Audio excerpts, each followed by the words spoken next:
O Evangelho desse domingo nos leva a uma dimensão essencial da nossa fé. A capacidade de passar de uma religiosidade exterior, caracterizada pela tradição dos homens, ao coração da fé e da riqueza do Santo Evangelho. De fato, é muito fácil parar nos preceitos humanos, como aqueles que o Evangelho cita, por exemplo, lavar as mãos, não comer sem tomar banho, a maneira certa de lavar copos, jarras, vasilha de cobre, todos preceitos que têm um seu valor. O nosso perigo, porém, é não chegar a um coração que seja próximo do Senhor. Como diz Jesus, este povo me honra com os lábios, mas seu coração está longe de mim. É um profundo convite à conversão.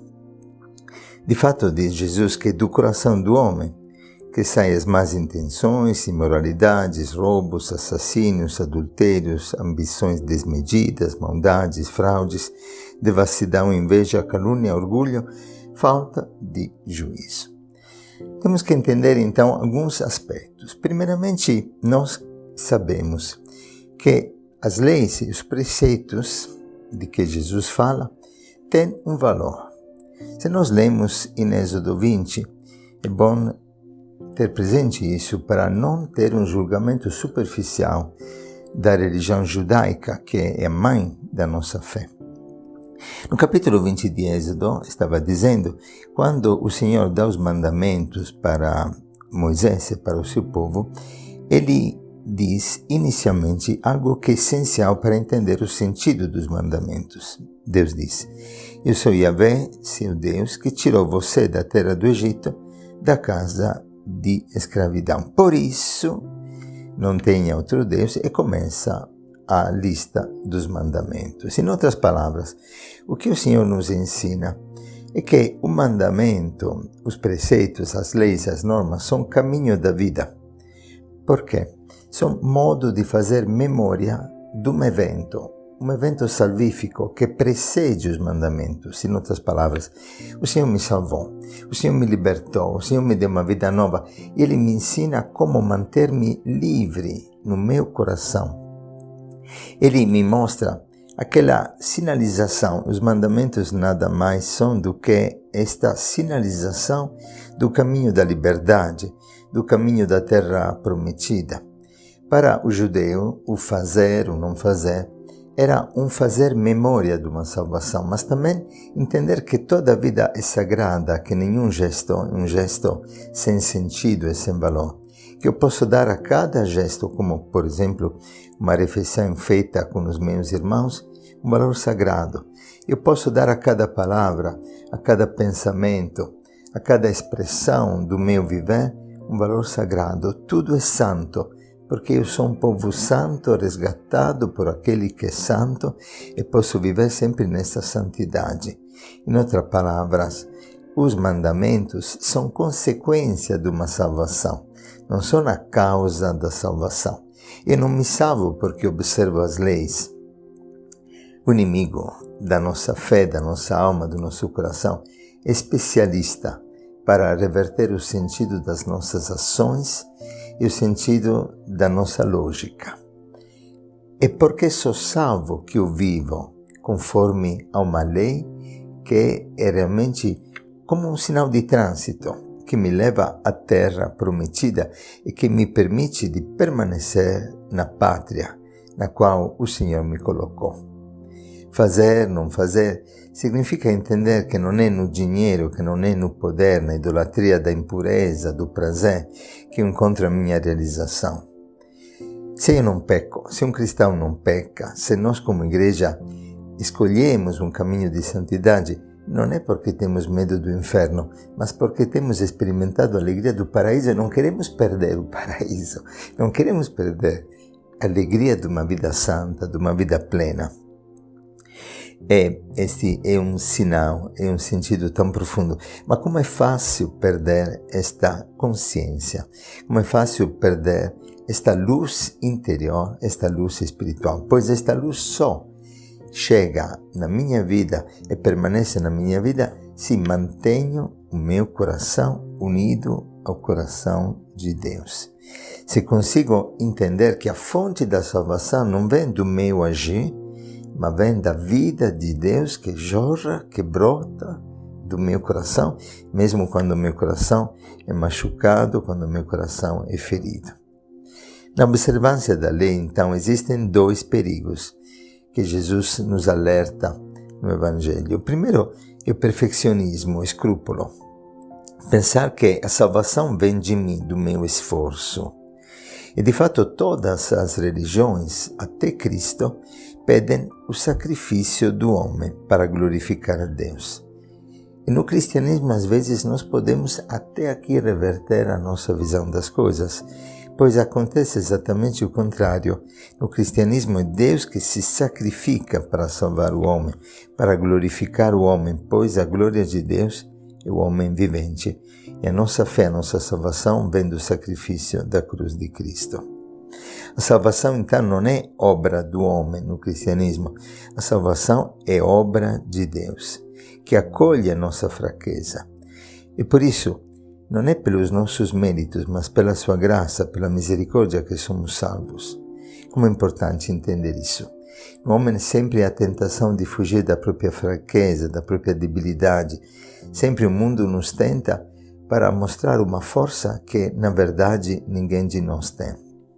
E às vezes, perante a experiência de todos os nossos erros, de todos os nossos pecados, podemos desanimar, esquecendo-nos que a salvação é obra da misericórdia de Deus, é obra da graça do Senhor. O povo de Israel se chegou a definir 613 leis e preceitos. 365 eram negativas, eram convite do Senhor para não fazer isso ou aquilo. 365 como são os dias do ano, como dizer, cada dia eu preciso decidir-me para a conversão. E 248 eram preceitos que convidavam a pôr ações concretas, a fazer isso e aquilo, para permanecer na salvação. E 248 era, segundo a mentalidade judaica, o número dos ossos do corpo humano. Quer dizer, a lei de Deus me permite de viver uma conversão diária e me permite de ficar de pé perante o Senhor.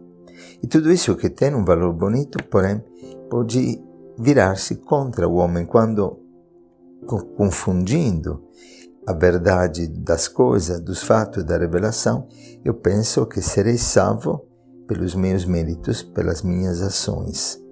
A salvação é obra do Senhor. Por isso, na nossa consciência da debilidade, da nossa miséria, acontece a grande graça, o golpe de graça, como dizem os padres da igreja. Eu tomo posse da graça do Senhor, crucificado e ressuscitado por mim. Esse Senhor que vem ao meu encontro enquanto sou pecador.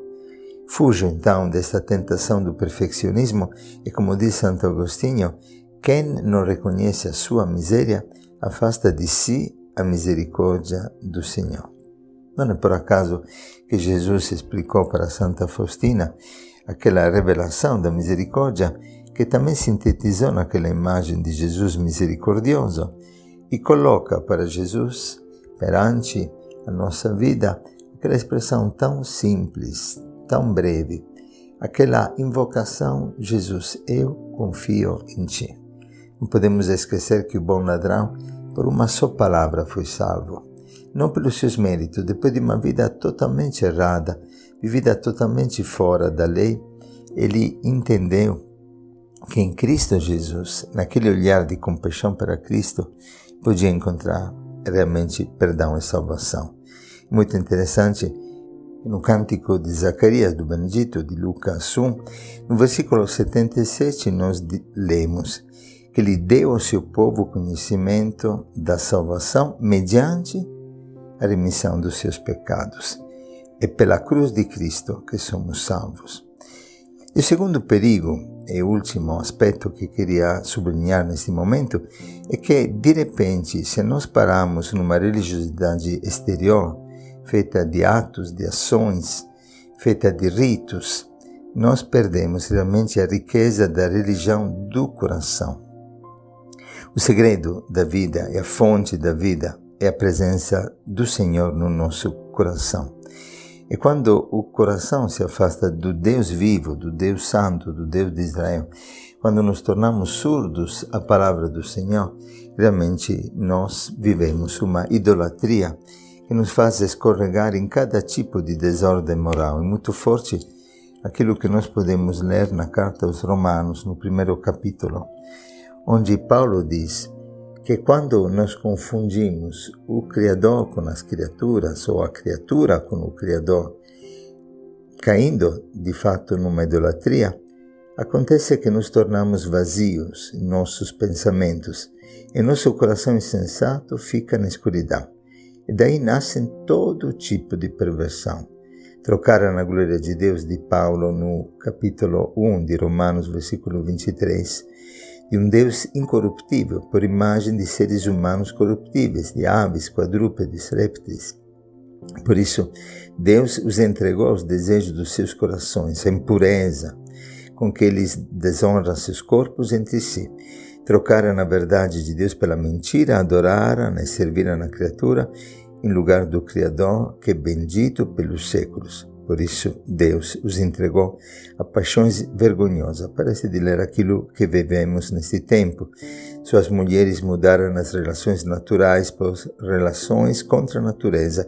Da mesma forma, os homens, deixando a relação natural com a mulher, ardem de desejo uns com os outros. Homens com homens praticaram coisas vergonhosas e receberam em si mesmo o pagamento por seu erro. Encheram-se de todo tipo de injustiça, maldade, cobiça, malícia, repleto de inveja, assassínios, brigas, fraudes, perversidades, são fofoqueiros, caluniadores, inimigos de Deus, desaforados, arrogantes. E aqui Paulo continua, são 27 expressões que ele coloca como consequência de um afastamento do nosso coração do Senhor. Quando, pelo contrário, vivemos intimamente unidos ao Senhor, como lemos na segunda leitura de Tiago, nós entramos na glória do Pai das luzes, maravilhoso. Vivemos nesta luz, nesta palavra da verdade, nos tornamos como que primícia das criaturas, praticantes da palavra, recebemos com humildade esta palavra que é implantada e que é capaz de salvar nossas almas. E termina Tiago dizendo que religião pura é sem mancha diante de Deus, Pai, é esta: assistir os órfãos e as viúvas em suas tribulações e não se deixar contaminar pelo mundo. Como é lindo poder descobrir a alegria de uma religião pura, de um amor que, fluindo do coração do Pai, transborda nos irmãos como caridade, como fonte de vida, de alegria e de comunhão. E terminando, queria contar uma experiência muito bonita que nós vivemos na Itália. Uma vez um bispo veio para celebrar uma missa solene numa paróquia. De repente viu fora da porta um pobre mendigo. Tinha se preparado a procissão de entrada, coral solene na igreja, incenso, tudo aquilo que faz parte de um ritual bonito, mas às vezes que se torna superficial e contraditório com a essência da verdadeira religião. E de repente o bispo viu este mendigo fora da igreja enquanto entravam com a procissão. Perguntou para o pároco: como se chama este homem? O pároco disse: não sei, está sempre aqui. O bispo se aproximou, perguntou o nome, era Alberto. Quantos anos tem? 42. Quer entrar conosco na missa? O pároco ficou um pouquinho sem graça e o bispo pegou o mendigo debaixo do braço, entrou com ele.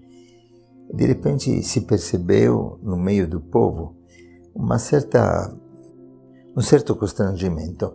O coral terminou de cantar, o bispo fez sentar o mendigo na igreja, pediu a alguém que se levantasse para deixar o espaço. Na pregação disse: hoje nós corremos um perigo de deixar fora da missa aquele que é o protagonista da nossa celebração, o Cristo vivo, que um dia nos pedirá conta de como o acolhemos e o amamos nos pobres. E esse bispo amigo me disse que nunca mais foi convidado naquela paróquia. É impressionante como às vezes revertemos todos os valores da nossa fé. Nos deixamos então com esta palavra muito bonita de Tiago. A religião pura sem mancha diante de Deus Pai é essa: assistir os órfãos e as viúvas em suas tribulações e não se deixar contaminar pelo mundo. Que nosso coração permaneça sempre estreitamente unido ao Senhor e que nesta intimidade de amor possamos também tornar-nos amor, pois o amor nos torna semelhantes ao coração que amamos. Deus abençoe vocês, tenham um bom domingo, em nome de Jesus.